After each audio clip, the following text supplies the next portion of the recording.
ಬಟ್ಟೆ, ಹಗಲು ಹೊತ್ತಲ್ಲೇ ಕಷ್ಟವೇ ಅಷ್ಟೇ. ತೀವ್ರ ಜ್ವರ ತಲೆನೋವು ಇದರ ಲಕ್ಷಣ, ಮಾಂಸಖಂಡ ಕೀಲು ನೋವು ಕೂಡ ಲಕ್ಷಣ.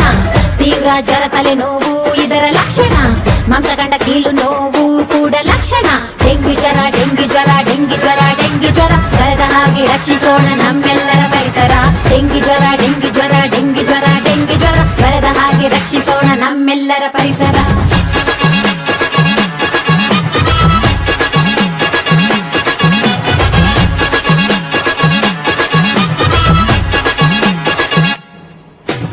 ಈ ರೋಗಕ್ಕೆ ಚಿಕಿತ್ಸೆ ಏನಂತ ಗೊತ್ತಾ?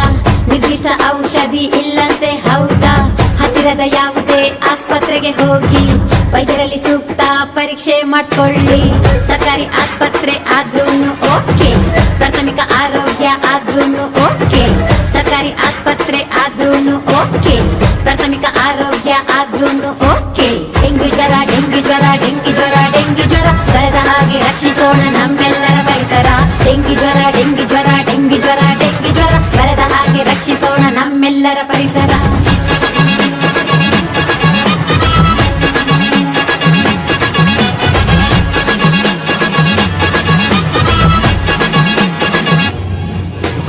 ಈ ರೋಗದ ಬಗ್ಗೆ ನಿಯಂತ್ರಣ ಹೇಗೆ?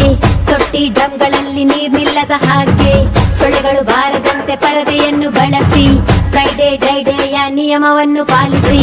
ದೊಡ್ಡವರು ಸಣ್ಣವರು ಭೇದ ಭಾವ ಇಲ್ಲ, ಯಾರಿಗೆ ಬಂದ್ರೂನು ಕೈ ಜೋಡಿಸೋಣ ಎಲ್ಲ. ದೊಡ್ಡವರು ಸಣ್ಣವರು ಭೇದ ಭಾವ ಇಲ್ಲ, ಯಾರಿಗೆ ಬಂದ್ರೂನು ಕೈ ಜೋಡಿಸೋಣ ಎಲ್ಲ. ಡೆಂಗ್ಯೂ ಜ್ವರ ಡೆಂಗ್ಯೂ ಜ್ವರ ಡೆಂಗ್ಯೂ ಜ್ವರ ಡೆಂಗ್ಯೂ ಜ್ವರ ಬರದ ಹಾಗೆ ರಕ್ಷಿಸೋಣ ನಮ್ಮೆಲ್ಲರ ಪರಿಸರ. ಡೆಂಗ್ಯೂ ಜ್ವರ ಡೆಂಗ್ಯೂ ಜ್ವರ ಡೆಂಗ್ಯೂ ಜ್ವರ ಡೆಂಗ್ಯೂ ಜ್ವರ ಬರದ ಹಾಗೆ ರಕ್ಷಿಸೋಣ ನಮ್ಮೆಲ್ಲರ ಪರಿಸರ.